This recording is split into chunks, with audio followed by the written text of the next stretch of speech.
Hi friends, அனைவருக்கும் வணக்கம். திரௌபதி 2 படம் பற்றி பார்க்கலாம். மோகன்ஜி இயக்கத்தில் ரிச்சர்ட்ஸை நடிப்பை மறைக்கப்பட்ட வரலாறை பேசும் படைப்பாக திரௌபதி 2 15ஆம் தேதி உலகம் முழுவதும் ரிலீஸ் ஆகிறது. நேதாஜி புரொடக்ஷன் சார்பில் சோலா சக்கரவர்த்தி தயாரிப்பில் மோகன்ஜி இயக்கியுள்ள புதிய படம் திரௌபதி 2. ரிச்சர்ட்ஸை கதாநாயகனாகவும் ரச்சனா இந்தோசு கதாநாயகியாகவும் இப்படத்தில் நடித்துள்ளனர். இந்த படம் குறித்து இயக்குனர் மோகன்ஜி, திரௌபதி 2 படம் தமிழ் மண்ணின் பெருமை சொல்லும் காவியமாக தயாராகி இருக்கிறது. இது 14ஆம் நூற்றாண்டின் மறைக்கப்பட்ட இரத்த சரித்திரத்தை உள்ளடக்கிய கதை. இந்துஸ்தானின் கலாச்சார பரப்பை சுல்தானியர்கள் நிகழ்த்திய ஒரு தீராத அதிர்வை சொல்லும் படைப்பு.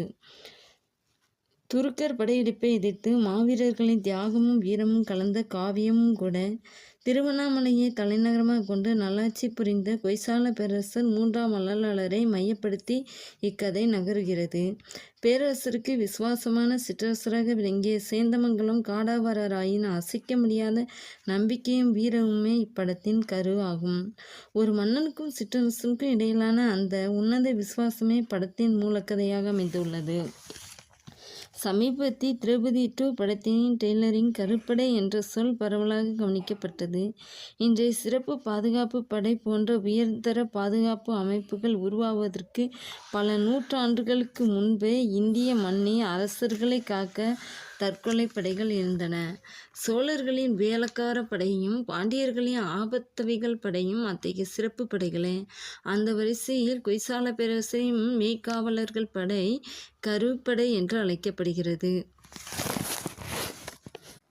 கருடப்படையின் பணி என்னன்னா, எப்படி தனது இறைவனுக்கு கருடன் எப்போதும் ஏவலாகவும் பாதுகாவலனாகவும் இருக்குமோ, அப்படியே மன்னர்களுக்கு நிழல் போல துணையாக இருப்பதே இந்த கருட படையினரின் முதன்மை பணியாகும்.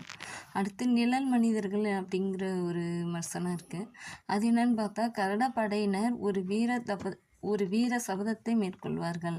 இதன்படி தாங்கள் சேவை செய்யும் மன்னர் போர்க்களத்தில் வீரமரணம் அடைந்தாலோ அல்லது இயற்கை மரணம் எய்தினாலோ அந்த வினாடியே கருடர்களும் தங்களது உயிரை தாங்களாகவே மாய்த்து கொள்வார்களாம்.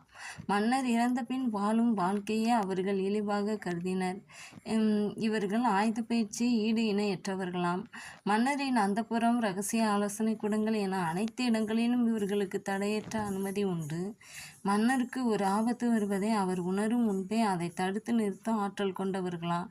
அதனால தான் இவர்கள் நிழல் மனிதர்கள் என்று அழைக்கப்பட்டனராம்.